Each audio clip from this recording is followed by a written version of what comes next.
যদিও বা বর্তমান প্রেক্ষাপটে একজন মুসলিম ভালো থাকতে পারে না।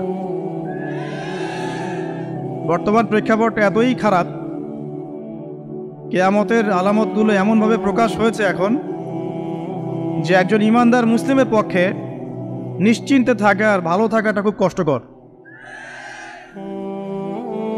তারপরেও নবী সাল্লাল্লাহু আলাইহি ওয়াসাল্লাম আমাদেরকে দিক নির্দেশনা দিয়েছেন যে যখন ফিতনার যুগ আসবে, ফিতনার যুগ বলতে চতুর্দিক থেকে ফিতনার ফাসাদ।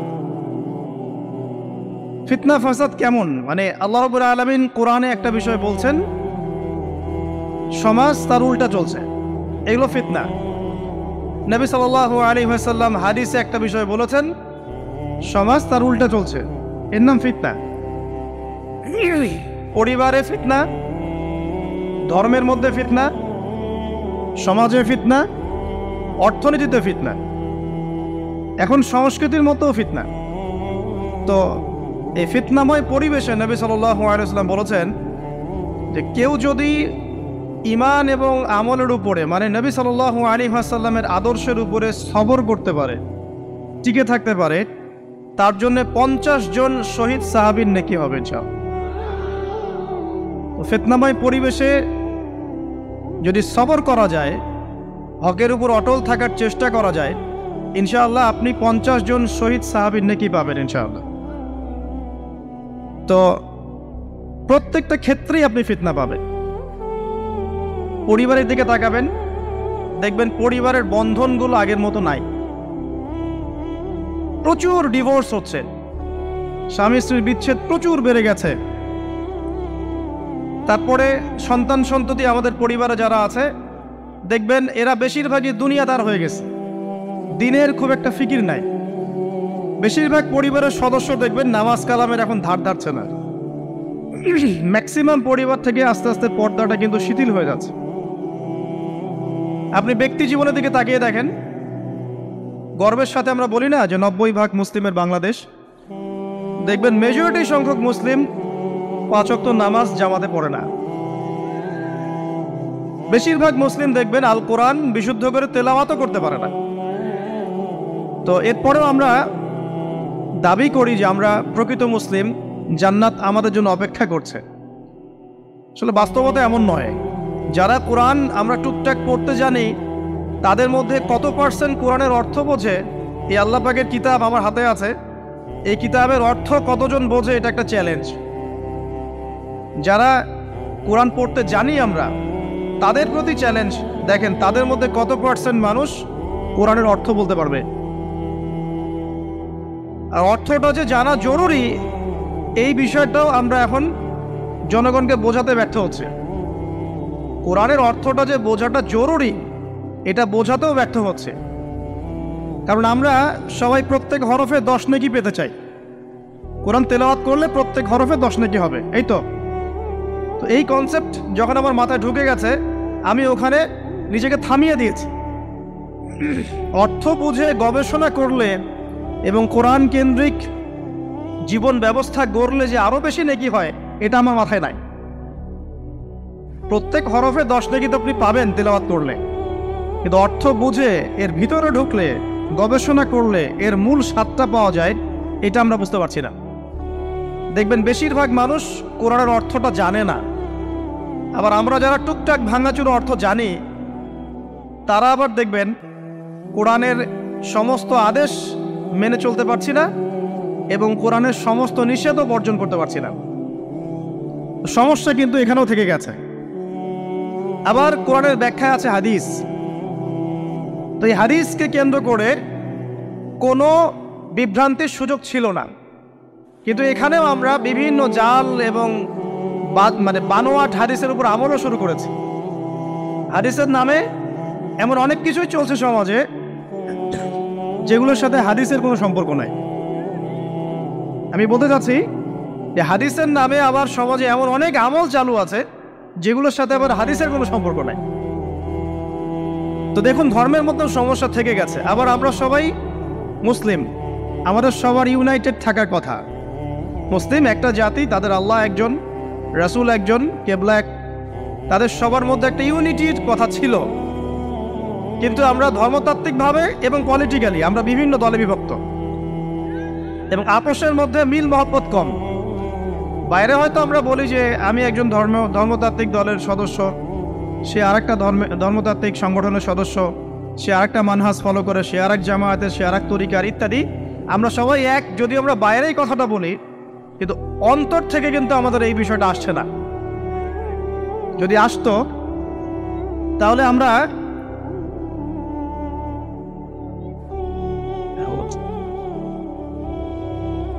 আমরা ভিতর থেকেই ঐক্যবদ্ধ হতে পারতাম, তাহলে উম্মার আজকে এই অবস্থা হতো না। তো দেখুন, ধর্মকেন্দ্রিক অনেক প্রবলেম থেকে গেছে এখনো।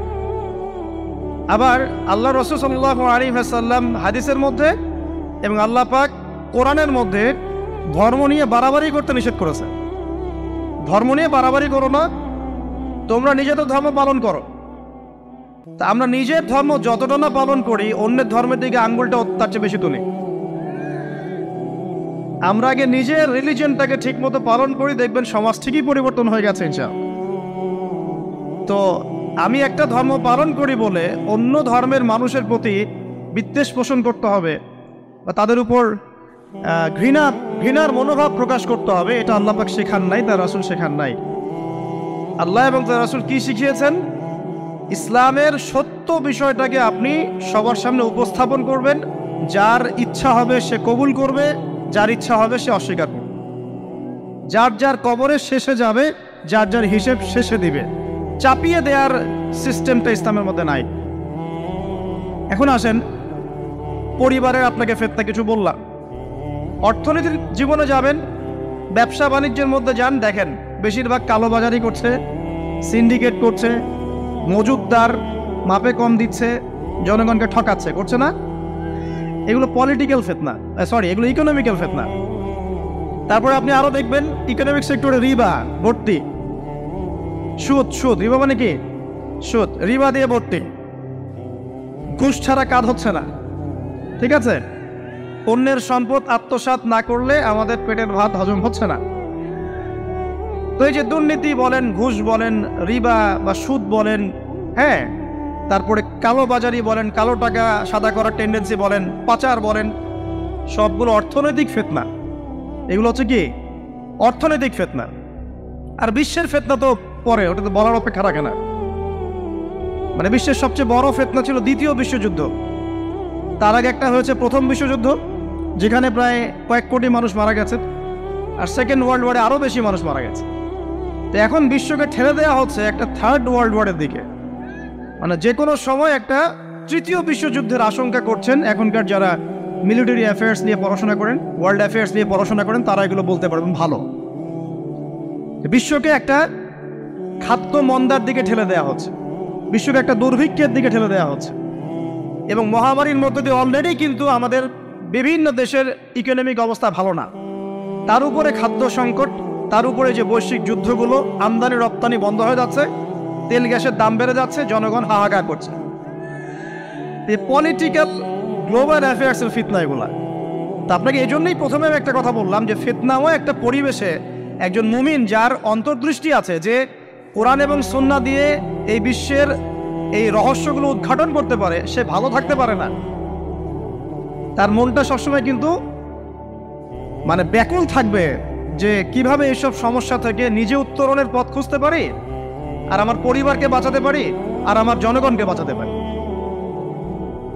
আর যদি আপনি আত্মকেন্দ্রিক হন, স্বার্থপর হন, তাহলে নিজের চটকায় তেল দিবেন, নিজে ভালো থাকলেই বাপের নাম। তো দেখুন, এই জামানার কথাই নবীজি বলছেন সাল্লাল্লাহু আলাইহি ওয়াসাল্লাম, তোমাদের সামনে এমন একটা যুগ আসছে, নবীজি বলছেন জামানা সবরিন, কঠিন জামানা, যেই জামানায় ঈমান নিয়ে চলাটা হবে হাতের মধ্যে আগুন নিয়ে চলার মতো। নবীজি বলছেন ওই সময়ে সাহাবী জিজ্ঞাসা করছেন, ইয়া রাসূলুল্লাহ, আমি ওই সময়ে কি করব? ওই সময় আমি কি করব? আমাকে কি পরামর্শ দিচ্ছেন? নবী সাল্লাল্লাহু আলাইহি ওয়াসাল্লাম বলছেন, হে আমর ইবনে আস, তুমি ওই সময়ে বাড়িতে অবস্থান করো, বাসায় থাকো, বিনা প্রয়োজনে বাড়ির বাইরে এসো না। ওই সময় তুমি নিজের পাপের জন্য আল্লাহর কাছে ক্রন্দন করতে থাকো, বিনা প্রয়োজনে বাড়ির থেকে বের হয়েও না। আর মানুষের সাথে এত বেশি মেলামেশা করো না, নিজে তোমার আমল তোমার গুনাহ নিয়ে ব্যস্ত থাকো, তোমার পাপের জন্য আল্লাহর কাছে কান্নাকাটি করো, ইনশাল্লাহ তুমি নাজাত পেয়ে যাবে। এটা একটা অপশন, মানে ফিতনাময় পরিবেশে আপনি কিভাবে বাঁচবেন এটা একটা অপশন। আরেকটা হাদিসে গিয়ে নবী সাল্লাল্লাহু আলাইহি ওয়াসাল্লাম বলছেন যে যখন এমন ফিতনাময় পরিবেশ আসবে তখন যদি তোমরা এই আমর বিল মারুফ নাহি আনিল মুনকার, সৎ কাজের আদেশ অসৎ কাজের নিষেধ, আমার সুন্নতের উপর অটল থাকতে পারো, তাহলে তোমরা 50 জন শহীদের নেকি পাবে। সাহাবায়ে কেরাম বলছেন, ইয়া রাসূলুল্লাহ আমিনহুম আও মিন্না, তাদের মধ্যে 50 জন নাকি আমাদের মধ্যে 50 জন শহীদ? নবী করিম সাল্লাল্লাহু আলাইহি ওয়াসাল্লাম বলছেন, বাল মিনকুম, বরং তোমাদের মধ্যে 50 জন শহীদ। এটা অপশন নম্বর 2। এক কি বললাম, আপনি নিজেকে নিয়ে ব্যস্ত থাকেন, বাসায় থাকেন, বিনা প্রয়োজনে বাড়ির থেকে বের হবেন না, মানুষের সাথে কম মেলামেশা করেন এবং নিজের পাপের জন্যে আল্লাহর কাছে কান্নাকাটি করেন, নিজের আমল নামা নিয়ে ব্যস্ত থাকেন, ইনশাআল্লাহ নাজাত পাবেন। 2 নম্বর, যদি আপনার কাছে আরও বেশি যোগ্যতা থাকে এবং আপনি আরও বেশি সাহসী হন এবং আপনি উম্মার দেশের জনগণের কল্যাণ কামনা করেন, তাহলে অন্যদেরকেও এই ফিতনাময় পরিবেশে টিকে থাকার ফর্মুলা বলে দেন। এখানে সবর করেন, আমর বিল মারুফ নাহি আনিল মুনকারের কাজ করেন, আল্লাহ পাক আপনাকে ইনশাআল্লাহ 50 জন শহীদ সাহাবীর নেকি দিবেন। আরো অপশন আছে। কি অপশন? ওই যে আসহাবুল কাহফ কি করেছিল, একটা ফিতনাময় পরিবেশ থেকে নিজেরা আস্তে করে সরে গিয়েছে। যখন আপনি পরিবেশকে পরিবর্তন করতে আর পারছেন না, দাওয়াত দিয়েও কোনো কাজ হচ্ছে না, মানুষ কথাও শুনছে না, জুলুম নির্যাতন বাড়তেই আছে, টিকে থাকা মুশকিল, তখন তাদের হিসেবের দায়িত্ব আল্লাহর উপর ছেড়ে দেন, আপনি ওখান থেকে ডিসকানেক্টেড হয়ে যান। এটা একটা অপশন। এই অপশন বেছে নিয়েছিল ইব্রাহিম আলাইহিস সালাম, তার বাবাকে বুঝিয়েছেন, কাজ হয়নি, চলে গেছেন। এই অপশন বেছে নিয়েছিল আসহাবুল কাহফ, সবাইকে বোঝাচ্ছে কাজ হচ্ছে না, তার রাস্তায় করে চলে গিয়ে গুহার মধ্যে রাত কাটানো শুরু করেছে। এমনও হাদিস পড়েছি আমি যে ফিতনাময় পরিবেশে সবচেয়ে সৌভাগ্যবান হবে ওই শ্রেণীর মানুষ যারা দেখা যাবে যে পাহাড়ি কোনো এলাকায় বা দূরবর্তী কোনো জায়গায় বসবাস করছে, যেখানে বৃষ্টিপাত হয়, গরু ছাগল মেষ বকরি এগুলো নিয়ে ওখানে চড়ায়, যখন আজানের সময় হয়, নামাজের ওয়াক্ত হয়, আজান দেয়, নামাজ পড়ে, দুনিয়ার ফিতনা থেকে এরা দূরে আছে, এরা সফল। এমনও হাদিস আছে। তো হয়তো আপনার কাছে মনে হচ্ছে না এখনো ওই যুগ আসে নাই, কিন্তু আমি আপনাকে বলে দেই যে কোরআন এবং সুন্নাহর চোখ দিয়ে যদি আপনি দেখতে শেখেন এবং বর্তমান বিশ্বের প্রেক্ষাপটটা অ্যানালাইসিস করার যোগ্যতা আপনি অর্জন করেন কোরআন সুন্নাহর চোখ দিয়ে, আপনি বুঝতে পারবেন সেই সময় অনেক আগেই চলে এসেছিল। এখন ফিতনা এবং ফাসাদময় এই পরিবেশে আমরা কি করতে পারি, ছোট স্কেলে, বড় স্কেলে না, ছোট স্কেলে। আমি আজকে বড় বিষয় নিয়ে কথা বলতে আসি নাই, কারণ আমি চিন্তা করলাম যে আসলে প্রথমে যদি ব্যক্তিকেন্দ্রিক বিষয়টা ঠিক না হয়, বড় বিষয় আলোচনা করে কোনো লাভ নাই। আগে ব্যক্তি যদি ঠিক না হয়, বড় বিষয় আলোচনা করে আসলে কোনো লাভ নাই, আপনারা বুঝবেনও না, মাথার উপর দিয়ে চলে যাও। এখন গ্লোবাল অ্যাফেয়ার্স নিয়ে কথা বলে খুব একটা ফায়দা নাই আপনাদের। এখন ইকোনমিক পুরো এই সুদভিত্তিক সিস্টেম আপনি চেঞ্জ করতে পারবেন না, এবং পুরো যে তাগুতি ব্যবস্থা আপনি চেঞ্জ করতে পারবেন না। আপনি কি করতে পারবেন? আপনি নিজেকে পরিবর্তন করতে পারবেন, আপনার পরিবারকে পরিবর্তন করতে পারবেন। এতটুকু আপনার পক্ষে এখন পর্যন্ত সহজ, ঠিক না? ঠিক কথা। এটা আপনি এখন করতে পারবেন। তো এটার ফর্মুলা কি? ফর্মুলা ঘাটতে গিয়ে আল্লাহ পাক আমার মাথার মধ্যে একটা হাদিস নিয়ে এসে দিলেন, কারণ আমি বিশ্বাস করি যে আপনারা বলছেন মৌলানা আল্লামা, আমি আসলে এমন কিছু নই, এই কথাগুলো আসলে আমার সাথে যায় না। আমি নিতান্তই একজন ছোট মানুষ এবং তালেবে ইলম, জ্ঞানের পথের পথযাত্রী, আর আমি তালেবে ইলম হয়ে থাকতে চাই। আমি মুফতি নই, আমি মুহাদ্দিস, মুফাসসির বা এই যে শব্দগুলো আপনারা বলছেন, এমন কিছুই নয়। আসলে কিয়ামতের মাঠে আমি জান্নাতে যেতে পারবো কিনা আমি নিজেই জানি না। যখন কোনো মানুষ নিজেকে অনেক বড় মনে করা শুরু করবে, বুঝে নেবেন সে ইবলিসের আনুগত্য করা শুরু করেছে আর কি। কারণ ইবলিস বলেছিল আবা ওয়াস্তাকবারা, আমি খলাকতানি মিন নার ওয়া খলাকতাহু মিন তিন, আমাকে সৃষ্টি করেছেন আগুন দিয়ে, আদমকে সৃষ্টি করেছেন মাটি দিয়ে, আমি কেন আদমকে সিজদা করতে যাব? তো এটা ইবলিসের চরিত্র, আবা ওয়াস্তাকবার, সে উদ্ধত হয় এবং অহংকার প্রদর্শন করে। তো আমি মনে করি যে আমি কিছু বলি না, আল্লাহ রাব্বুল আলামিন আমাকে বলার তৌফিক দেন মাত্র, আলহামদুলিল্লাহ।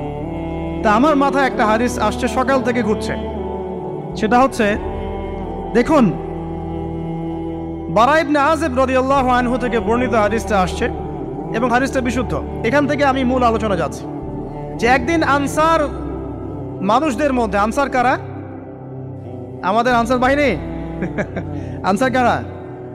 যারা মুহাজির সাহাবীদেরকে আশ্রয় দিয়েছিল মদিনায়, তাদেরকে কি বলা হয়? আনসার। তাহলে শব্দটা সুন্দর না? তাহলে আমাদের বাহিনীর নামটাও সুন্দর, মাশাআল্লাহ। তো আনসার সাহাবীদের মধ্যে একজন ইন্তেকাল করেছেন, ইন্না লিল্লাহি ওয়া ইন্না ইলাইহি রাজিউন। এখন তাকে দাফন করা হচ্ছে, আর নবী সাল্লাল্লাহু আলাইহি ওয়াসাল্লাম কবরের পাশে চুপ করে বসে পড়লেন। তার বসা দেখা দেখি বাকি সাহাবীরাও তাকে ঘিরে গোল করে বসে পড়লেন। তারা বলছেন, আমরা এমনভাবে এখানে বসেছিলাম যেন আমাদের মাথার উপরে পাখি এসে বসতে পারে, চুপচাপ, কোনো নড়াচড়া নাই। দেখেন, রাসূলের সাথে বসার সুন্নত দেখেন। কোরআন এবং হাদিসের মাহফিলে বসার কিন্তু সুন্নত আছে। এখানে বসে দুনিয়াবি এত গল্পগুজব করা যাবে না, এই মোবাইল টোবাইল হাবিজাবি নিয়ে এত ব্যস্ত থাকা যাবে না, দিলের কান দিয়ে শুনতে হবে, ঠিক আছে? আদব আছে, না হলে কথা আপনার উপর তাসির করবে না। তারা এমনভাবে বসেছিলেন যেন মাথার উপরে পাখি বসতে পারে, সুবহানাল্লাহ। এবার নবী করিম সাল্লাল্লাহু আলাইহি ওয়াসাল্লাম বলছেন যে যখন মাইয়েতকে কবরে শোয়ানো হয় তখন সে তাকে দাফন করে যাওয়া ব্যক্তিদের হাঁটার খসখস আওয়াজ শুনতে পায়। এরপরে তাকে যখন শুইয়ে দেওয়া হয়, সে যদি মুমিন ব্যক্তি হয় তাহলে তার মাথার দিকে তার সলাত এসে দাঁড়িয়ে যায়। দুনিয়াতে আপনি যে নামাজগুলো পড়েছেন, আমি যে নামাজগুলো পড়ছি, এগুলো মাথার দিকে দাঁড়িয়ে যায়। ডান দিকে চলে আসে তার সওম, সওম মানে কি? রোজা। বাম দিকে চলে আসে যাকাত, যাকাত মানে কি? যাকাতের সাথে তো আমরা পরিচিত নই। আমরা ওই যে রাস্তাঘাটে যে দান খয়রাতগুলো ওঠানো হয়, এগুলোর সাথে খুব পরিচিত, তাই না? কত টাকা, কত পয়সা, কি কি গান গড়ে আর টাকা কালেকশন করে না? অনেক সময় দেখা যায় রাস্তায় যাচ্ছি আমরা গাড়ি নিয়ে, পারলে গাড়ির সামনে এসে হুমড়ি খেয়ে পড়বে টাকা নেওয়ার জন্য। এইভাবে টাকা কালেকশন করতে কে শিখিয়েছে ইসলামে? আর আমরা অনেক সময় ছোট ছোট বাচ্চাদেরকে দিয়ে, মাদ্রাসার ছোট ছোট বাচ্চাদেরকে দিয়ে টাকা কালেকশন করাই। এটা ঠিক না। কেন ঠিক না জানেন? ছোটবেলা থেকেই ওর ব্যক্তিত্ব নষ্ট হচ্ছে। এই হাতটা উত্তম না এই হাতটা উত্তম?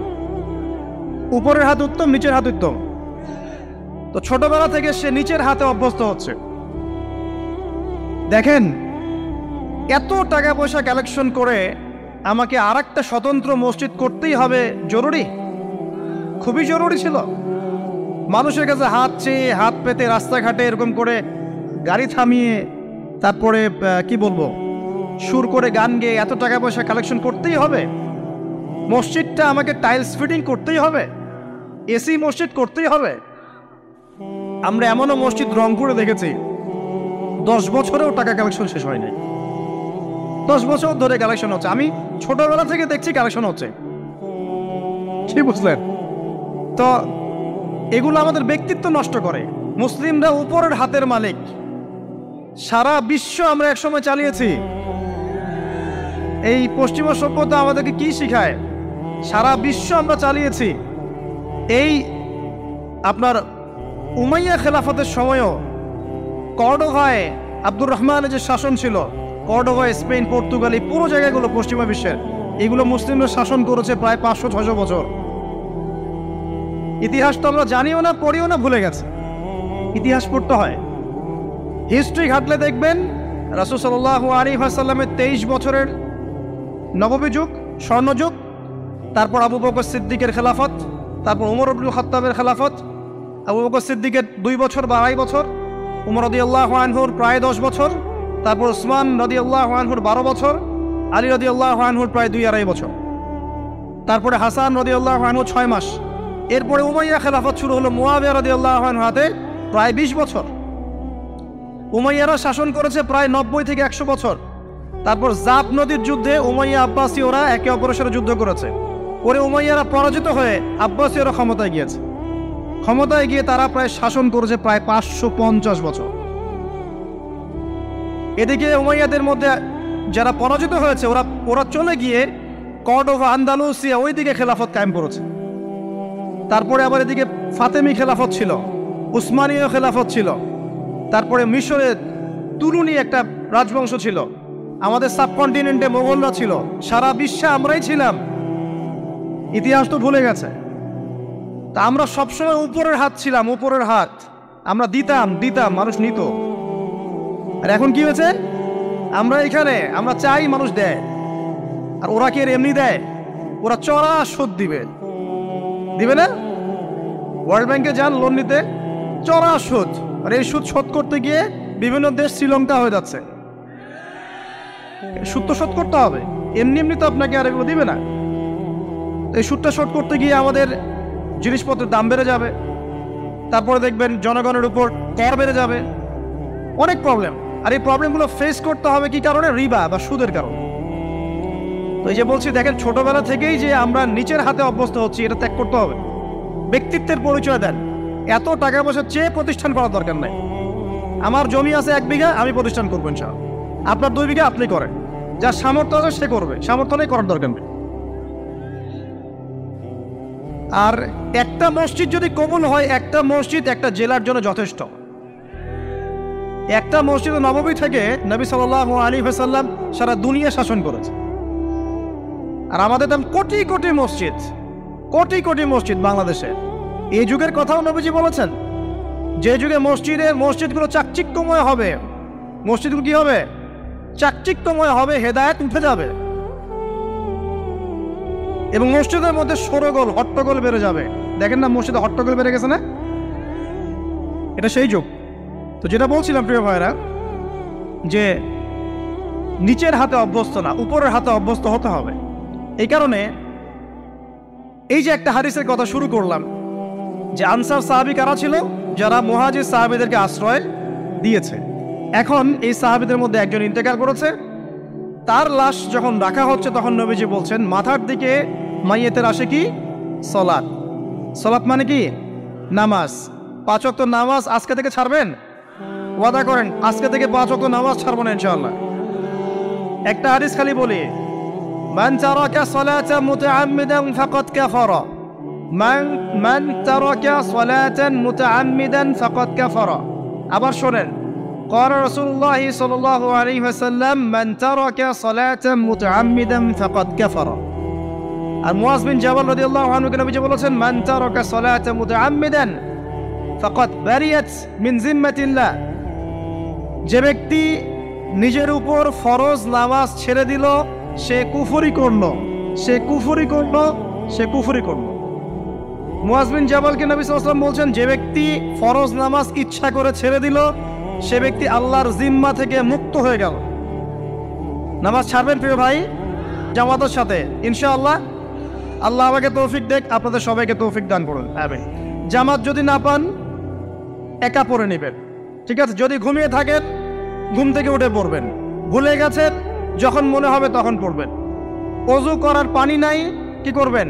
তায়াম্মুম করবেন। তায়াম্মুমেরও কিছু নাই, আপনার কোনো কাপড়ই নাই, সতর ঢাকার কোনো কাপড়ই নাই, কি করবেন? বসে বসে নামাজ পড়েন, ওই অবস্থাতেই। এটা কোনো মাফ নাই। মানে আপনার ওযু করার কোনো পানি নাই, তায়াম্মুমের কিছুই নাই, কাপড়ও নাই সতরে, তখনও নগ্ন হয়ে বসেই নামাজ পড়তে হবে, মাফ নাই। যখন শোয়ানো হবে, মাথার দিকে কি থাকবে? সালাত।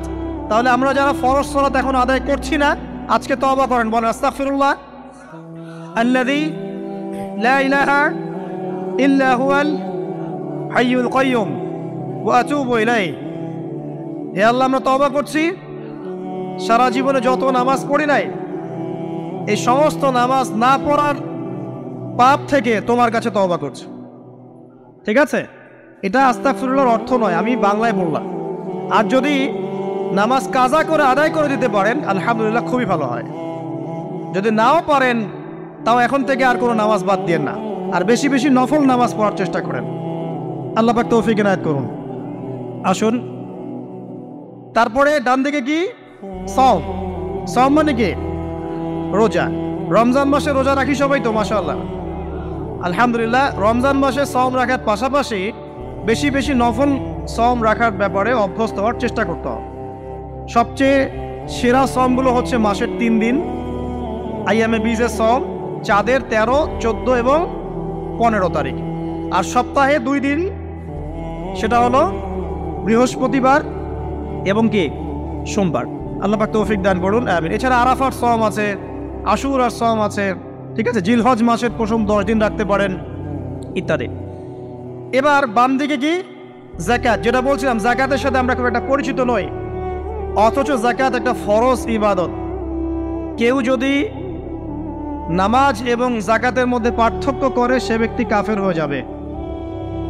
কেউ যদি মনে করে নামাজ আমি মানি যাকাত আমি মানি না, তাহলে কাফের হয়ে যাবে। নিসাব পরিমাণ সম্পদ হলে প্রত্যেক মুসলিমের উপর যাকাত ফরজ, ঠিক আছে। এবং এই যাকাতই হচ্ছে আপনার ইসলামিক অর্থনীতির মূল ভিত্তি। যাকাত হচ্ছে ইসলামিক অর্থনীতির কি মূল ভিত্তি। এই টিকটক প্রজন্মকে এখান থেকে সরান, এই মোবাইল নিয়ে যারা ব্যস্ত আছে এখান থেকে সরো, আলোচনার কনসেন্ট্রেশন নষ্ট করবো না। না, পরিবেশ নষ্ট করতে আসো কেন এখানে? দিনের কথা শুনতে যদি আসতে পারো তাহলে আসবো, আদারওয়াইজ আসার দরকার নাই। এখানে কথা হচ্ছে আল্লাহ এবং রসুলের, তুমি কথা বলতেছো পাশে। আল্লাহ এবং তার রসুলের কথা হচ্ছে, এখানে তুমি কথা বলে কোন সাহসে? সূরা হুজুরাতে আল্লাহ রসুল সাল্লাল্লাহু আলাইহি ওয়াসাল্লাম, সূরা হুজুরাতে আল্লাহ পাক বলেছেন যে রাসূলের কথার উপরে কেউ যদি জোরে কথা বলে তার আমলনামা নষ্ট হয়ে যাবে। রাসূল কথা বলছেন, তার উপরে যদি জোরে কেউ কথা বলে আমলনামা নষ্ট হয়ে যাবে।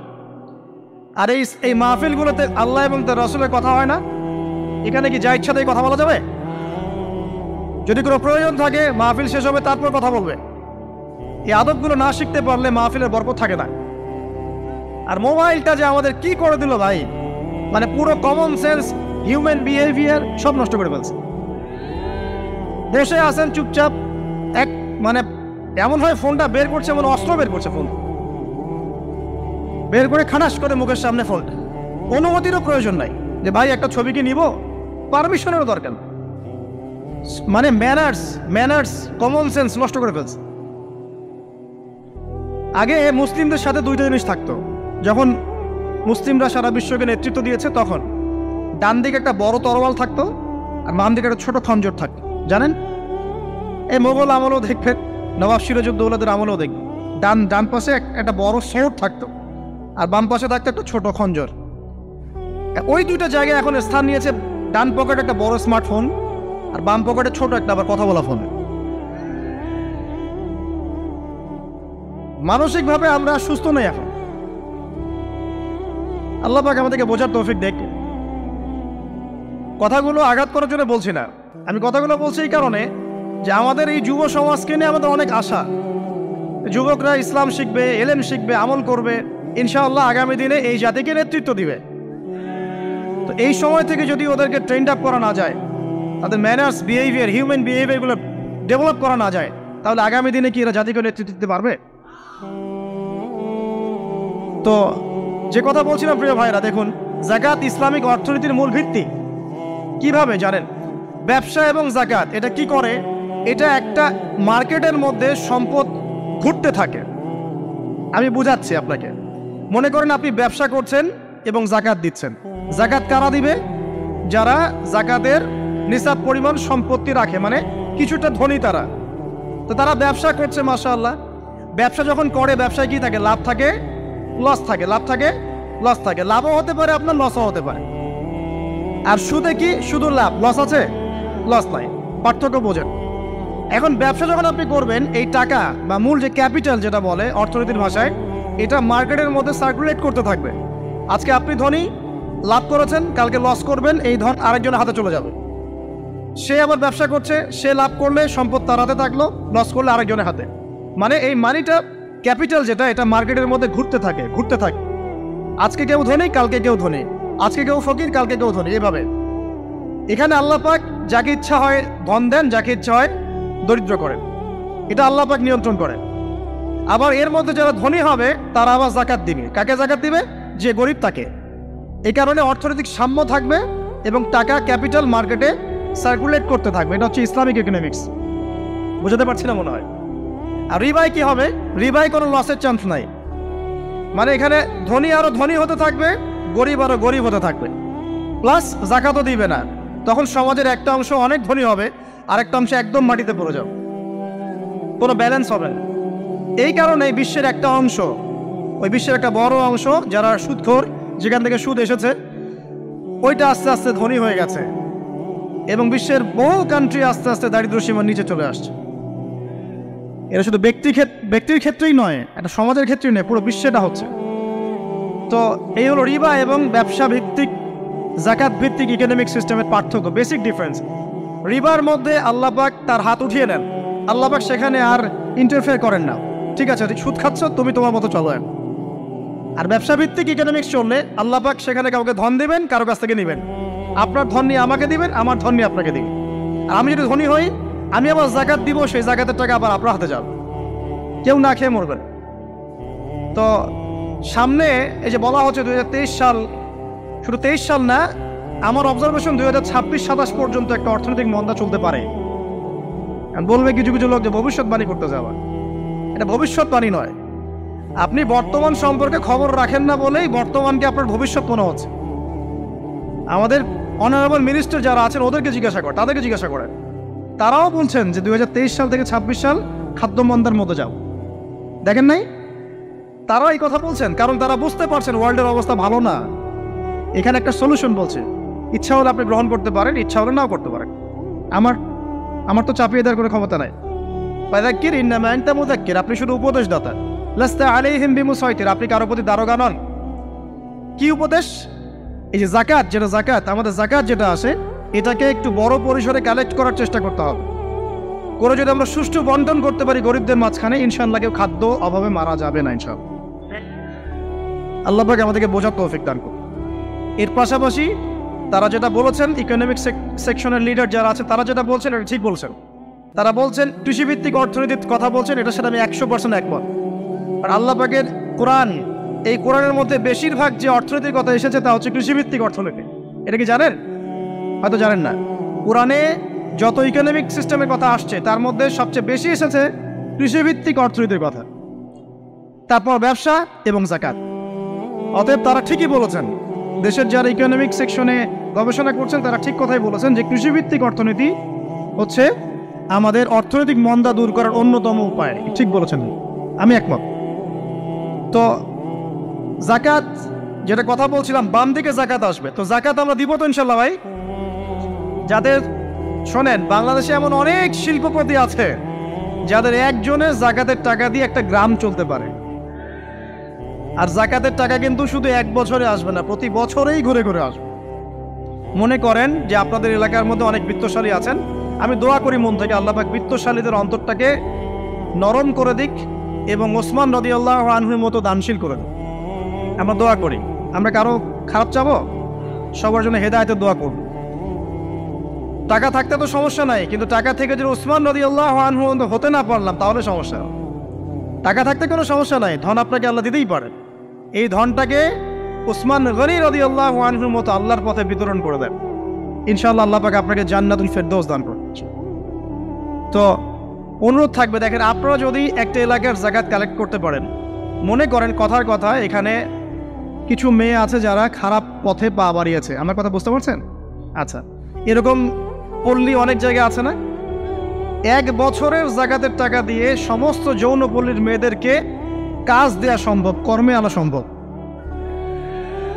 ওদেরকে কাজের ব্যবস্থা করে দেন, ওরা কখনোই এই সেক্স ওয়ার্কারের কাজ করবে না ইনশাআল্লাহ। কোনো মেয়েই এই কাজ করতে চায় না, আমার মত। কোনো মেয়েই চায় না যে ইজ্জত বিক্রি করে খাবো, কোনো মেয়ে চাবে? কখনো চাবে না। ওকে আপনি ভালো কাজের ব্যবস্থা করে দেন, এই জাকাতের টাকা দিয়ে, দেখবেন ইনশাআল্লাহ সে ওই খারাপ পথ ছেড়ে দিয়েছে। অনেক দেখবেন দরিদ্র মানুষ আছে যে পড়াশোনা করার কোনো সুযোগ নাই, টাকা পয়সা নাই, পড়াশোনা করতে চায় কিন্তু টাকা পয়সা নাই, দিনের জ্ঞান অর্জন করতে চায়, দেশকে কিছু দিতে চায়, টাকা নাই। তাকে আমরা হেল্প করতে পারি না? পারি। অনেক মানুষ আছে মাদক দ্রব্য বিক্রি করছে, তাকে বুঝান, দিনের হেদায়েত দেন যে ভাই আমি তোমাকে আরো ভালো চাকরি দিব, ভালো ব্যবসা দিব, তুমি ছাড়বা কিনা? বলবো আমি ছেড়ে দেবো ইনশাআল্লাহ। বুঝালে ছেড়ে দেবেন ইনশাআল্লাহ। এই যে মেগা প্রজেক্ট যেটা কথা বলি আমরা, আত্মোন্নয়নমূলক বলেন, যুব উন্নয়নমূলক বলেন, বা কান্ট্রি ডেভেলপমেন্টের কথা বলেন, এখানে যাকাত একটা বড় শক্তি হতে পারে। তবে এটাকে সুষ্ঠুভাবে কালেক্ট করতে হবে এবং যাকাতের যে 8টা খাত আছে এই খাতগুলোতে সুষ্ঠুভাবে বন্টন করতে হবে। অমুসলিমদেরকেও যাকাত দেওয়া যায়, জানে? অমুসলিম যদি কেউ থাকে, দরিদ্র, তাকেও যাকাত দিয়ে সহযোগিতা করা যায়। আমরা সহযোগিতা করি না বলেই তো ওই যে পশ্চিম থেকে লোকজন এসে সহযোগিতা করে খ্রিস্টান বানাচ্ছে এখন সবাইকে। আরো বাড়বে দিন দিন, দেখেন। আমরা তো সহযোগিতা করছি না। আপনার পাশে আপনার প্রতিবেশী না খেয়ে মারা যাচ্ছে, আপনি যাচ্ছেন না। এখন তো অন্য কেউ এসে যদি সাপোর্ট করে, ও তো তার দলেই ভিড়বে তখন। স্বাভাবিক, এটাই হচ্ছে এখন। আল্লাহ বোঝার তৌফিক দান করুক আমাদের। বাম দিকে মাইয়াতের থাকবে কি ভাই? যাকাত। তারপরে পায়ের দিকে চলে আসবে তার আত্মীয়তার সম্পর্ক রক্ষার ইবাদত, তার এই যে অন্যান্য দান সদকা, তার নফল আমল, তার তাসবিহ তাহলিল, তার কোরআন তেলাওয়াত ইত্যাদি পায়ের দিকে চলে আসবে। এখানে একটা হাদিস এসেছে, সূরাতুল মুলক যে ব্যক্তি রাতের বেলা তেলাওয়াত করবে, কোন সূরা ভাই? তাবারাকাল্লাযী বিয়াদিহিল মুলক ওয়া হুয়া আলা কুল্লি শাইইন কাদির। এই সূরা যে ব্যক্তি রাতের বেলা করে তেলাওয়াত করবে, ইনশাআল্লাহ সূরা মুলক ও কবরে তার সাথে থাকবে এবং কবর আযাব থেকে সূরা মুলক তাকে বাঁচাবে ইনশাআল্লাহ। আমি বুঝাচ্ছি যে কি অবস্থাটা হবে।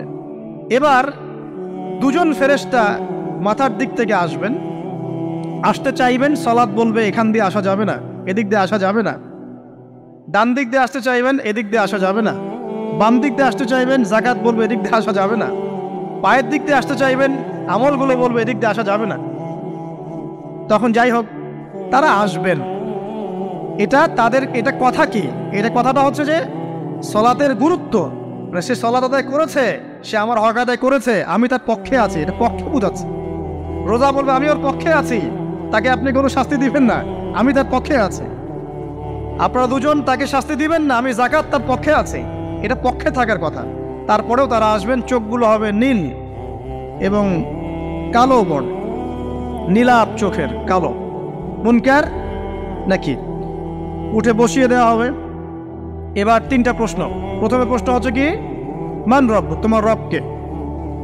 তখন মুমিন বান্দা বুক ফুলিয়ে বলবে রব্বি আল্লাহ, আমার রবকে আল্লাহ। পৃথিবীতে যে ব্যক্তি আল্লাহর সাথে শিরিক করে নাই, আল্লাহর তাওহীদের উপর থেকেছে এবং তার উপরে মৃত্যুবরণ করেছে, ইনশাআল্লাহ সে ব্যক্তি এর উত্তর নির্দ্বিধায় দিতে পারবে ইনশাআল্লাহ।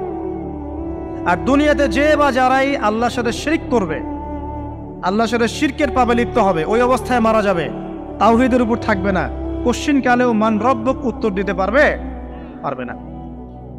তারপরে প্রশ্ন হয়ে যাবে মা দিনুক, তোমার দিন কি ছিল? মুমিন বান্দা উত্তর দিবে কি? দিন ইয়াল ইসলাম, আমার দিন ছিল ইসলাম। এখানে শুনে রাখেন, পৃথিবীতে যারা ইসলামকে পরিপূর্ণরূপে পালন করবে তারাই এই উত্তর দিতে পারবে ইনশাআল্লাহ। যারা ইসলামকে ঠাট্টা বিদ্রুপের হাসি তামাশার পাত্র বানিয়েছে, মন চাইলে কিছু করি, মন চাইলে কিছু করি না, সহজগুলো একটু আমল করি, বাকি কিছুর আমল ধারি না, হ্যাঁ, নামাজ পড়ি, সুদ ছাড়তে পারি না, ঠিক আছে, বছর বছর ওমরা করি, এদিকে ঘুষ দুর্নীতি ছাড়তে পারি না, ইসলামকে ঠাট্টা তামাশার পাত্র বানিয়েছে, এরা কোশ্চিনকালে উত্তর দিতে পারবে না মা দিনুক। দিনে পরিপূর্ণরূপে ইসলামে প্রবেশ করতে বলেছেন আল্লাহ রাব্বুল আলামিন। যারা পরিপূর্ণরূপে ইসলামে প্রবেশ করবে এবং ইসলামের প্রতিটা মৌলিক বিধান মেনে চলবে, ইনশাআল্লাহ তারা এর উত্তর দিতে পারবে। এরপরে আসবে 3য় প্রশ্ন। নবী সাল্লাল্লাহু আলাইহি ওয়াসাল্লামকে দেখানো হবে। যখন দেখানো হবে তখন সূর্য যখন ডুবে যায়, যে দৃশ্যটা আমরা দেখতে পারি না, ওই দৃশ্যটা ভেসে উঠবে এবং মুমিন বান্দা অস্থির হয়ে যাবে, বলবে আমাকে ছেড়ে দাও, আমি নামাজ পড়বো। সুবহানাল্লাহ। তার কারণ তার কাছে মনে হবে যে আসরের ওয়াক্ত হয়ে গেছে, আসরের ওয়াক্ত হয়ে গেছে, আসরের ওয়াক্ত চলে যাচ্ছে, আমাকে নামাজ পড়তে হবে। চিন্তা করেছেন? ওই যে একটা হাদিস আছে না, যে 7 শ্রেণীর মানুষকে আল্লাহ রাব্বুল আলামিন আরশের ছায়া দিবেন। তার মধ্যে 1 শ্রেণীর মানুষকে যার অন্তর মসজিদের সাথে ঝুলে থাকে, তার মন মসজিদের সাথে ঝুলেছিল, এই সূর্য ডুবে গেল বলে আমাকে ছেড়ে দাও, আমি নামাজ পড়তে যাব। তখন ফেরেশতারা বলবেন তোমাকে নামাজ পড়তে দেয়া হবে, তবে তার আগে তুমি এর উত্তর দাও। কি উত্তর? এই ব্যক্তির দিকে তাকাও। তখন নবী সাল্লাল্লাহু আলাইহি ওয়াসাল্লামকে দেখানো হবে, সাল্লাল্লাহু আলাইহি ওয়াসাল্লাম দরুদ পড়বেন। বলা হবে যে এই ব্যক্তির সম্পর্কে তোমার কি ধারণা? মান হাযা রাজুলু বুইসা ফিকুম, এই ব্যক্তি কে, যাকে তোমাদের কাছে পাঠানো হয়েছিল? মুমিন ব্যক্তি নির্দ্বিধায় বলে দিবে যে তিনি হচ্ছেন আমার নবী মুহাম্মদ রাসূলুল্লাহ সাল্লাল্লাহু আলাইহি ওয়াসাল্লাম। দেখুন পৃথিবীতে যে বা যারাই নবী সাল্লাল্লাহু আলাইহি ওয়াসাল্লামের সুন্নতের উপর আমল করবে ইনশাআল্লাহ সে তার উত্তর দিতে পারবে। দুনিয়াতে যারা নবীর সুন্নতের 5 পয়সা পরোয়া করছে না, তার আদর্শের 5 পয়সা দাম দিচ্ছে না, তারা কোশ্চিনকালে উত্তর দিতে পারবে। নাম হতে পারে আব্দুর রহমান, আব্দুর রহিম, নবীর সুন্নতের ধার ধারে না, তারা উত্তর দিতে পারবেন। নবীর সুন্নতের গুরুত্ব কত গভীর এটা আমাদেরকে এখান থেকে বুঝতে হবে। তাই প্রিয় যুবক ভাইরা, মুসলিম ভাইরা, আমাদের জীবনটাকে নবীর আদর্শ এবং সুন্নতে ঢেলে সাজাতে হবে। সকাল থেকে সন্ধ্যা পর্যন্ত প্রতিটা কাজ করবো কার তরিকায়? রাসূলের তরিকা। নামাজ পড়বো তার তরিকায়, রোজা, সিয়াম, হজ, জাকাত, আমল, মুআমালাত, আখলাক সব কার তরিকায়? নবী সাল্লাল্লাহু আলাইহি ওয়াসাল্লামের তরিকা অনুযায়ী ইনশাআল্লাহ। আল্লাহ পাক তৌফিক এনায়েত করুন, আমিন। এবার ফেরেশতা দুজন জিজ্ঞাসা করবেন অবাক হয়ে যে তুমি কিভাবে এটা জানলে? তুমি কিভাবে এই 3টা প্রশ্নের উত্তর দিতে পারলে? কারণ বেশিরভাগ মানুষ তো উত্তর দিতে পারবে না, বেশিরভাগ মানুষই এই উত্তর দিতে পারবে না। কারণ কিয়ামতের মাঠে 1999 জন মানুষ জাহান্নামে যাবে, নাউজুবিল্লাহ। তো এটা কঠিন পরীক্ষা। আল্লাহ রাসূল সাল্লাল্লাহু আলাইহি ওয়াসাল্লাম বলেছেন যে নিশ্চয়ই তোমাদেরকে এখানে পরীক্ষায় ফেলা হবে, আর তোমরা যদি এই পরীক্ষা জেনে তোমাদের মৃতদেরকে দাফন করা থেকে বিরত না থাকতে, তাহলে আমি তোমাদেরকে শুনিয়ে দিতাম কবরে কেমন পরীক্ষা হয়। মানে যদি আমরা শুনতে পারতাম যে কবরে কেমন পরীক্ষা হয়, আমরা ভয়ে আমাদের মৃতদেরকে দাফন পর্যন্ত করতাম না। এটা নবীজি বলছেন সাল্লাল্লাহু আলাইহি ওয়াসাল্লাম। তাকে জিজ্ঞাসা করা হবে যে তুমি কিভাবে জানলে এটা? বেশিরভাগ মানুষ তো পারে না উত্তর দিতে। তখন সেই ব্যক্তি বলে বসবে, সেই ব্যক্তি বলবে যে করাতু কিতাব আল্লাহ, আমি আল্লাহর কিতাব এই কোরআন পড়েছি। মুমিন বলবে আমি আল্লাহর কোরআন পড়েছি, ফাআমানতু বিহি, আমি এর উপর ঈমান এনেছিলাম, ওয়া সাদ্দাকতু, এবং সত্যায়ন করেছিলাম। সুবহানাল্লাহ। অতএব দুনিয়াতে যারা দ্বীনের জ্ঞান অর্জন করছে না, কোরআন পড়ছে না, হাদিস পড়ছে না, পড়াশোনার চেষ্টা করছে না, জানার চেষ্টা করছে না, কবরে পার পাওয়া ডিফিকাল্ট আছে। এটা একটা অন্যতম প্রশ্ন। আমরা কিন্তু মনে করি 3টা প্রশ্ন হচ্ছে, আসলে প্রশ্ন হচ্ছে কয়টা? 4টা। 3টার পরে আরো একটা এক্সট্রা। কিভাবে জানলে? তখন উত্তর দিচ্ছে আমি আল্লাহর কিতাব পড়েছি, ঈমান এনেছি, সত্যায়ন করেছি। সুবহানাল্লাহ। নবী সাল্লাল্লাহু আলাইহি ওয়াসাল্লাম হাদিসের পরের অংশে বলছেন যে যখন কাফের বান্দাকে উঠানো হবে, তখন ডানেও কিছু নাই, বামেও কিছু নাই, সামনে পিছনে কিচ্ছু নাই। মাথার দিক থেকে ফেরেশতারা চলে আসবেন, উঠিয়ে বসানো হবে, প্রশ্ন করা হবে কে তোমার রব? একটাই উত্তর, লা আদরি, আমি জানি না। নাউজুবিল্লাহ। কি তোমার দিন? লা আদরি, আমি জানি না। এই যে আল্লাহর তো খবর নাই, আল্লাহ পাকের বিধান মেনে চলার কোনো খবরই নাই, পরোয়াই নাই। সে জানবে কিভাবে ইসলাম কি জিনিস? সে জানবে কিভাবে আল্লাহ কি জিনিস? ও তো আল্লাহকে চিনেই না। দিব্যি বলে বেড়াচ্ছে মহাবিশ্ব সৃষ্টি হয়েছে বিগ ব্যাং থেকে, আল্লাহ বলে কেউ নাই। মানুষ সৃষ্টি হয়েছে বান্দর থেকে, নাউজুবিল্লাহ। ওই যে ডারউইনের মতবাদ, কি থিওরি অফ এভলিউশন নাকি? হ্যাঁ, তাই তো মনে হয়। অনেকদিন আগে পড়ছি ভাই, ভুলে গেছি। তো যাই হোক, মানুষ তো আল্লাহকে চিনছে না। এখনো মানুষ মনে করছে যে আল্লাহ বলতে কেউ নাই, এবং এই মুক্ত চিন্তার নামে, বাক স্বাধীনতার নামে নাস্তিকতার যে চর্চাটা বেড়েছে বাংলায়, এটা আশঙ্কাজনক। বড় বড় বিশ্ববিদ্যালয় থেকে পড়ে আসছে, অনেক সময় দেখলাম বড় বিশ্ববিদ্যালয়ের প্রফেসর, সে বলছে যে মহাবিশ্ব বিগ ব্যাং দিয়ে সৃষ্টি হয়েছে, সৃষ্টিকর্তা নাই এখানে কোন। তো মুসলিম বিজ্ঞানীর একটা কথা বলতেন যে মানুষ বিজ্ঞান সম্পর্কে অল্প জানলে নাস্তিক হয়ে যায়, আর অনেক গভীর জ্ঞান অর্জন করলে আল্লাহর কাছে আত্মসমর্পণ করে। খেয়াল করে দেখবেন, ডক্টর, ইঞ্জিনিয়ার যারা বড় বড় লেভেলে চলে গেছেন, অনেক সিনিয়র, তারা কিন্তু বেশিরভাগ নামাজি দেখবে, নামাজ পড়ে, দান সৎকা করে, সমাজ কল্যাণমূলক কাজ করে। তারা কিন্তু রোগীর সেবা করতে গেলেও বলে যে নামাজ পড়িয়েন, রোজা রাখিয়েন, তারা কিন্তু বলে। অনেক ডক্টর আমি দেখেছি এমন, যারা যত বেশি গবেষণা করে তারা তত বেশি আস্তিক হয়ে যায়, আর টুটাফাটা গবেষণা করলে নাস্তিক হয়ে যাবে। কত প্রশ্ন, ইসলামে এটা কেন, ওইটা কেন, ইসলামে বহুবিবাহ কেন, হ্যাঁ, ইসলামে কি পর্দার বিধান কেন, তারপর ইসলামে এত রেস্ট্রিকশনস, এত বাইন্ডিংস কেন, হ্যাঁ, স্বাধীনতা নাই কেন, কত প্রশ্ন। ইসলামের এগেইনস্টে কত তীর এখন ছোড়া হচ্ছে। তো এই ব্যক্তি কেমন করে উত্তর দিবে যে মাহদিনুক, তোমার দিন কি? আল্লাহর দিকে কত প্রশ্ন ছোড়া হচ্ছে, কত শিরকের পাপ আমরা করছি, অনেক সময় মুসলিম হয়েও শিরকের পাপ করছে। কিভাবে উত্তর দিবে? মান রব্বুক।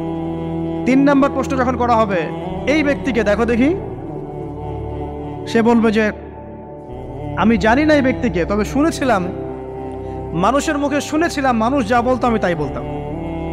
মানে সে রাসূল সাল্লাল্লাহু আলাইহি ওয়াসাল্লামের নাম শুনেছিল হয়তোবা, কিন্তু তার সুন্নত বা আদর্শ কখনো মেনে চলে নাই, পারল না। এবার জান্নাতি ব্যক্তি হলে কি হতো? ওই যে সূর্য ডুবছিল যেখানে, তার দৃষ্টির সীমা পর্যন্ত কবরকে প্রশস্ত করে দেওয়া হতো এবং জান্নাতের একটা দরজা তার কবরে খুলে দেওয়া হতো। এটা কিভাবে করা হবে সেটা আল্লাহ পাক জানেন, এটার ব্যাখ্যা করার জ্ঞান আল্লাহ আমাদেরকে দেন নাই। যেই মানুষের ক্ষুদ্র জ্ঞানে মানুষ ব্যাকটেরিয়া ভাইরাস নিয়ে গবেষণা করতে হিমশিম খেয়ে যায়, সে মহাবিশ্বের স্রষ্টা নিয়ে কিভাবে গবেষণা করবে? আল্লাহ পাকের অসীম জ্ঞানের সামনে আমার জ্ঞান কি? খুবই ক্ষুদ্র। একটা হাদিসে এসেছে বুখারী শরীফের মধ্যে, যে একটা মহাসমুদ্রের মধ্যে যদি একটা পাখি 1 ফোঁটা পানি উঠিয়ে নিয়ে যায়, ওই 1 ফোঁটা পানি হচ্ছে মহাবিশ্বের জ্ঞান, আর বাকি পুরো মহাসাগর হচ্ছে আল্লাহ পাকের জ্ঞান। তো আমরা এই ক্ষুদ্র জ্ঞানের মানুষ হয়ে আল্লাহর জ্ঞানকে কেমন করে পেনিট্রেট করতে পারি? তো আল্লাহ পাক জান্নাতের দরজাগুলো খুলে দিবেন, একটা দরজা খুলে দিবেন, সেখান থেকে বাতাস আসবে, সে জান্নাতের নাজ নেয়ামত উপভোগ করতে থাকবে এবং তার রূহটাকে সবুজ রঙের পাখির আকৃতিতে জান্নাতে রেখে দেওয়া হবে। ইল্লিন মানে ওখানে জান্নাতের নেয়ামত সে পাবে।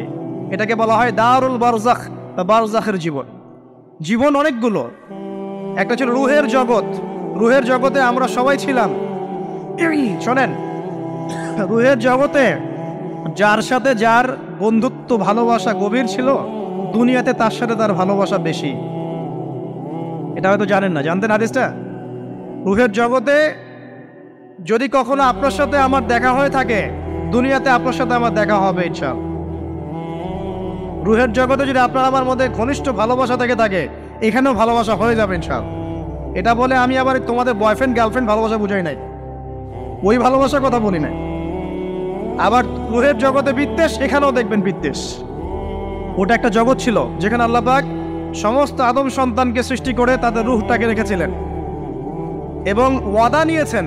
কি ওয়াদা? আল্লাহ পাক বলেছিলেন আলাস্তু বিরব্বিকুম, সূরা আরাফের 182 নম্বর আয়াত পড়ে দেখবেন, 182 নম্বর আয়াত। আল্লাহ পাক বলেছিলেন যে আমি ওয়াদা নিয়েছিলাম, আলাস্তু বিরব্বিকুম, আমি কি তোমাদের রব নই? আমরা সবাই বলেছিলাম বেলা ইয়া রব্বি, অবশ্যই আপনি আমাদের রব। দুনিয়াতে এসে আমরা ভুলে গেছি।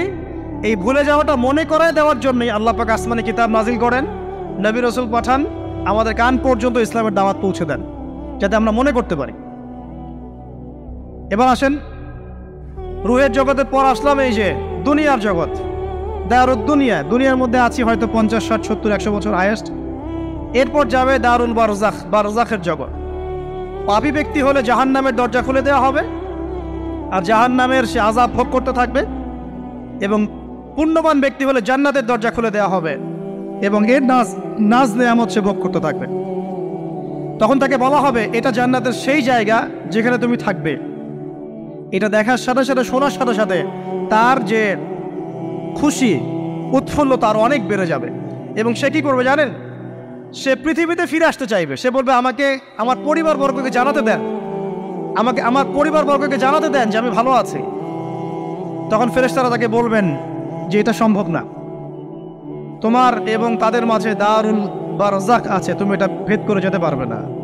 তখন তার আত্মাটাকে ইল্লিনে দেওয়া হবে, একটা সবুজ পাখির আকৃতিতে জান্নাতে ঘুরে বেড়াবে ইনশাআল্লাহ। আর যদি জাহান্নামী হয় তাহলে যে বললাম দরজা খুলে যাবে জাহান্নামের, মর্মান্তিক আযাব তার দিকে আসতে থাকবে। কবর সংকুচিত হয়ে আসবে এমনভাবে যাতে তার বাম পাজর ডান পাজরের ভিতরে এভাবে ঢুকে যাবে, নাউযুবিল্লাহ। এবং এই আযাব চলতে থাকবে ইলা ইয়াউমি ইউবআসুন, পুনরুত্থানের দিন পর্যন্ত। এখন এই যে হাদিসটা আপনারা শুনলেন, এই হাদিসটা ব্যক্তিকেন্দ্রিক নয় কি? এখানে 3টা বিষয় আপনাকে ফোকাস করতে হবে আমাদেরকে। 1, তাওহীদ, আল্লাহ পাকের তাওহীদ। 2, রিসালাত, রাসূলুল্লাহ সাল্লাল্লাহু আলাইহি ওয়াসাল্লামের রিসালাত। এবং আখিরাত, পরকাল। এই 3টা বিষয় খুব স্বল্প কথায় বলছে। দেখুন, তাওহীদ কি? আল্লাহ পাকের একত্ববাদ। এক আল্লাহকে আপনি সৃষ্টিকর্তা মানবেন, রিজিক দাতা মানবেন, পালনকর্তা মানবেন, সন্তান দাতা, ভালো মন্দের মালিক, সমস্ত কিছুর মালিককে আল্লাহ। আল্লাহ আল্লাহ আমাকে বাঁচিয়ে রেখেছেন, আল্লাহ আমাকে মৃত্যু দিবেন, আল্লাহ আমাকে রিজিক দেন, আল্লাহ আমাকে সন্তান দিবেন, আল্লাহ আমার ভালোর মালিক, আল্লাহ মন্দের মালিক, আল্লাহ সমস্ত কিছুর মালিক। এই কনসেপ্ট পরিষ্কার থাকবে, লা ইলাহা ইল্লাল্লাহ পরিষ্কার থাকবে। সমস্ত বিষয় কার পক্ষ থেকে? আল্লাহর পক্ষ থেকে। তাওহীদ, শর্ট সংক্ষিপ্ত কথায় বললাম তাওহীদ। এর মধ্যে 3টা ক্লাসিফিকেশন আছে, রুবুবিয়্যাত, উলুহিয়্যাত, আসমা ও সিফাত। এটা আপনারা কিতাবুত তাওহীদ বই থেকে পড়ে নিয়েন। সংক্ষেপে বলে দেই, রুবুবিয়্যাত আল্লাহ পাকের সমস্ত বিষয়গুলো তার দিকে সম্বন্ধ করা, সৃষ্টিকর্তা, পালনকর্তা, রিজিক দাতা সবকে আল্লাহ। উলুহিয়্যাত কি? দুনিয়াতে এসেছি আল্লাহ পাকেরই দাসত্ব করতে হবে, অন্য কারো দাসত্ব চলবে না, তাওহীদ উলুহিয়্যাত। আসমা ও সিফাত কি? আসমা সিফাত মানে হচ্ছে আল্লাহ পাকের নাম গুণাবলীগুলো আছে, আল্লাহ পাক রহমান, আল্লাহ পাক রাহিম, আল্লাহ পাক রাজ্জাক, হ্যাঁ, আল্লাহ পাক গফুর, আল্লাহ পাক শদীদুল ইকাব, সমস্ত গুণাবলী কার? আল্লাহ। এই হলো আসমা ও সিফাত। আল্লাহ পাক যেমন, আল্লাহ পাক তেমন, আল্লাহ পাক নিজের মতো, কারোর সাথে তুলনীয় নন। ওয়াল্লাহু আহাদ, একক, আল্লাহুস সামাদ, তিনি অমুখাপেক্ষী, লাম ইয়ালিদ ওয়া লাম ইউলাদ, তিনি জন্ম দেননি, জন্মিতও নন, ওয়া লাম ইয়াকুল লাহু কুফুয়ান আহাদ, তার সমতুল্য আর কিছুই নাই। আল্লাহ থেকে সবকিছু হয়, এটাই হলো তাওহীদ। এখন এর অপোজিশন কি? শিরক। তাওহীদের বিরুদ্ধে গেলে কি হয়ে যাবে? শিরক। কেউ যদি মনে করে যে আল্লাহ ছাড়া কেউ আমাকে জীবন দিতে পারে, আল্লাহ ছাড়া কেউ আমাকে মারতে পারে, আল্লাহ ছাড়া কেউ আমাকে রিজিক দিতে পারে, অথবা আল্লাহ ছাড়া কেউ সন্তান দিতে পারে, আল্লাহ ছাড়া অন্য কারো কাছে কেউ যদি দোয়া করে, আল্লাহ ছাড়া অন্য কারো জন্য নজর মানত করে, আল্লাহ ছাড়া অন্য কারোর নামে কসম খায়, আল্লাহর হালালকে হারাম করে দেয়, আল্লাহর হারামকে হালাল করে নেয়, ঠিক আছে? আল্লাহ থেকে শুভ অশুভ আসে না, শুভ আল্লাহর পক্ষ থেকে আসে, অশুভ শয়তানের পক্ষ থেকে আসে, এমনও যদি কেউ মনে করে, শুভ অশুভ দুটোই আল্লাহর পক্ষ থেকে আসে, কিন্তু কেউ যদি মনে করে না শুভগুলো আল্লাহর পক্ষ থেকে, অশুভগুলো শয়তানের পক্ষ থেকে, এমনও যদি মনে করে, শিরক হয়ে যাবে। মুসলিমরা চলাফেরা, মুসলিমরা আল্লাহ ছাড়া অন্য কারো কাছে চাচ্ছে, মুসলিমরা অনেকে কবরে সেজদা করছে, মুসলিমরা অনেকেই মৃত মানুষের কাছে দোয়া করছে, হাতে বালা পরে আছেন, খোলেন না। কেন খোলেন না? ভয়ে যদি আপনার ক্ষতি হয়, শিরক। মুসলিমরা দেখবেন আগুনের সামনে মাথা নত করছে, মুসলিমরা এখন মেডিটেশন করে, ধ্যান করে, মুসলিমরা জিনকে তাবে করতেছে, অনেক সময় দেখা যায় মুসলিমরা জাদু করতেছে, জাদুবিদ্যা, কুফরি কালাম করছে না? করছে, সবই শিরক, সবই শিরক। মুসলিমরা দেখবেন আল্লাহর হালাল যেগুলো আছে এগুলোকে হারাম করে ফেলছে, আবার অনেক সময় আল্লাহর হারামগুলোকে হালাল করে নিচ্ছে। সুদ কি ভাই? এখানে ফরজ, হালাল করে নেওয়া হয়েছে। মদ কি? তোমাদের কাছে তো ওয়াজিব, না খাইলে ঘুম হয় না। তো এই যে আল্লাহ হারামগুলোকে কি করছি আমরা? হালাল করে, এটাও শিরক, কুফরি একটা। তো এক কথায় তাওহীদের উপর যারা থাকবে, মান রব্বুক উত্তর দিতে পারবে ইনশাআল্লাহ। যারা শিরক করে ফেলবে ওই অবস্থায় মারা যাবে, মান রব্বুক উত্তর দিতে পারবে না। আমার কথা কি বোঝা যাচ্ছে? আমি সহজ করার চেষ্টা করছি, কিন্তু হয়তো পারছি না, এটা আমার ব্যর্থতা। এক কথায় যদি আমরা কবরের প্রথম প্রশ্নের উত্তর দিতে চাই, তাহলে আমাদেরকে অবশ্যই তাওহীদের উপর থাকতে হবে, শিরকে যাওয়া যাবে না। প্রিয় ভাইরা, শিরকের পাপ থেকে আজকে তওবা করে ফেলবেন। আল্লাহ জেনে না জেনে জীবনে যত শিরক করেছে আল্লাহ মাফ করে দাও, আমিন। এবং আগামী দিনগুলোতে শিরকের পাপে লিপ্ত হয় না। প্রিয় ভাইরা, যদি আপনার আমলনামায় আসমান জমিন সমানও পাপ থাকে, শিরকের পাপটুকু না থাকে, আল্লাহ পাক আপনার পুরো পাপ মাফ করতে পারবেন ইনশাআল্লাহ। আল্লাহ পাক বলেছেন, মেরাজের রাতে নবী সাল্লাল্লাহু আলাইহি ওয়াসাল্লামকে আরশে আযীমের কাছে উঠিয়ে নিয়ে আল্লাহ পাক 3টা ওহী করেছেন। কয়টা ওহী? একটা ছিল 5 ওয়াক্ত নামাজ, ঠিক আছে? 2 নম্বর হচ্ছে সূরা বাকারার শেষের 3টা আয়াত।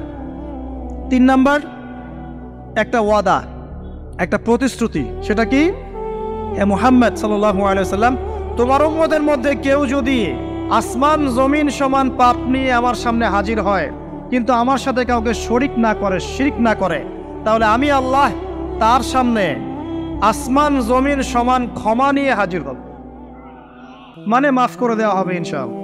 অতএব শিরকের পাপে যায় না, ইনশাআল্লাহ জান্নাতে যাওয়া যাবে। যে ব্যক্তি মন থেকে একবার লা ইলাহা ইল্লাল্লাহ পড়েছে, সমস্ত বিষয় আল্লাহর দিকে সুপর্দ করে, তার অন্যান্য অনেক পাপ থাকতে পারে, আল্লাহ পাক চাইলে সব পাপ মাফ করতে পারে। অতএব মান রব্বুক উত্তর দিতে চাইলে শিরকের পাপে যাওয়া যাবে? যাবে না। আধুনিক শিরকের মধ্যে সবচেয়ে ভয়ঙ্করটা হচ্ছে এটা, যে আমরা আল্লাহর হালালকে হারাম করে নিচ্ছি, হারামকে আবার হালাল করে ফেলছি। এখানে যায় না। সব কিছু আল্লাহ থেকে আসে। দোয়া আল্লাহর জন্য করবেন, নামাজ আল্লাহর জন্যে, সব কিছু ইবাদত আল্লাহর জন্য, দিনই ইলম অর্জন আল্লাহর জন্যে। প্রতিটা কাজের করার আগে নিয়াত ফিক্স করবেন, কেন করব? পরকালীন স্বার্থ থাকলে করব, না হলে করব না। কেন তুমি টিকটকে যাবা না? কারণ পরকালীন কোনো স্বার্থ নাই। কেন তুমি ফ্রি মিক্সিং অ্যাফেয়ার্সে যাবা না? কারণ পরকালীন কোনো স্বার্থ নাই। কেন মদ খাবা না? পরকালীন কোনো স্বার্থ নাই। কেন মিউজিকে যাচ্ছ না? কারণ পরকালীন কোনো স্বার্থ নাই। কেন তুমি এই যে সুদ খাবা না? কারণ পরকালীন কোনো স্বার্থ নাই। যে কাজে পরকালীন কোনো স্বার্থ নাই, সে কাজে কোনো মুমিন মুসলিম নাই। কেন নামাজ পড়বো? কারণ পরকালীন স্বার্থ আছে। কেন রোজা রাখবো? পরকালীন স্বার্থ আছে। কেন আমি হালাল বিয়ে করব, হারাম জেনায় যাব না? পরকালের স্বার্থ আছে। কেন আমি যাকাত দিব, ব্যবসা করব, সুদ খাবো না? কারণ পরকালের স্বার্থ আছে। কেন ইসলামের দাওয়াত দিব? পরকালের স্বার্থ আছে। কেন হাদিস প্রচার করব? কারণ পরকালের স্বার্থ আছে। ইসলামের জন্য সবর করব কেন? পরকালের স্বার্থ আছে। পরকালের স্বার্থ যেখানে, মুসলিম সেখানে। পরকালের স্বার্থ নাই, আমরা নাই। প্রত্যেকটা কাজ করার আগে নিয়াতটা ফিক্স করতে হবে, পরকালের কোনো স্বার্থ আছে? যদি বলে হ্যাঁ আছে, তাহলে করি। স্বার্থ নাই, আমি নাই। কোনো ফজুল কি বাত বা ফাহেসা কোনো কাজ, এসব কাজে আমরা নাই, বিকজ এগুলোতে কোনো পরকালীন স্বার্থ নাই। ব্যাস, আমাদের জীবনের প্রতিটা মোমেন্ট, প্রতিটা সেকেন্ড আল্লাহর দেয়া দান। আমি নিজের ইচ্ছা মতো এটাকে অপব্যয় করতে পারি না। হ্যাঁ, আপনি মিউজিক শুনতে চান, আপনি সং পছন্দ করেন, আপনি নাশিদ শোনেন, ইসলামিক নাশিদ শোনেন, ওখানে আপনার ইমান একটু দীপ্ত হবে, পরকালীন স্বার্থ আছে। আপনি নিজের যৌন চাহিদাকে দমন করতে পারছেন না, হালালভাবে বিয়ে করে নেন। বিয়ে করার পর আপনি যত ইচ্ছা স্ত্রীকে মহব্বত করেন, প্রত্যেকটা মহব্বতে নেকি পাবেন। এমনকি স্ত্রীর দিকে নেক নজরে তাকাবেন, তাতেও নেকি। তার মুখে খাবার তুলে দেবেন, তাতেও নেকি। তার হাত ধরে হাঁটবেন, তাতেও নেকি। তাকে নিয়ে রাত্রে চাঁদ দেখবেন, তাতেও নেকি। আপনি আপনার নিয়তটাকে চেঞ্জ করেন, কাজের ডাইরেকশন চেঞ্জ করেন। পরকালের স্বার্থ থাকলে করবো, না হলে করবো না। আপনি পছন্দ করেন ঘুরে বেড়াতে, আল্লাহর দিনের দায়ী হয়ে ঘুরে বেড়ান না, সমস্যা কি? আল্লাহর জমিন ঘুরে দেখেন, এসব অবান্তর কাজে লিপ্ত না থাকে আল্লাহ পাকের নিদর্শনগুলো ঘুরে দেখেন, আপনার ইমান বাড়বে ইনশাআল্লাহ। আপনার সংস্কৃতি ভালো লাগে, ইসলামিক সংস্কৃতি মেনে চলেন। আপনি কবিতা লিখতে ভালোবাসেন, ইসলামিক কোনো কবিতা লেখেন। আপনি উপন্যাস পড়তে ভালোবাসেন, ইসলামিক কোনো উপন্যাস পড়েন। আমি বলছি না এগুলোর বাইরে কোনো পড়াশোনা করা যাবে না, এমনটা আমি কিন্তু বলছি না। আমি বলছি আপনি আপনার পুরো কাজটাকে আগে ফিক্স করবেন, পরকালের কোনো স্বার্থ আছে কি নাই। যদি হ্যাঁ দেখা যায় হ্যাঁ পরকালের স্বার্থ ঠিক আছে, অবশ্যই করেন, কোনো সমস্যা নেই। আল্লাহ পাক বোঝার তৌফিক দান করুন। তো দেখুন প্রিয় ভাইরা, শিরকের পাপে যাওয়া যাবে না। এই শিরকের পাপ না থাকলে আমলনামায় ইনশাআল্লাহ আমরা জান্নাতে যাব এবং কবরের উত্তর দিতে পারবো ইনশাআল্লাহ। মান রব্বুক, উত্তর পাস ইনশাআল্লাহ।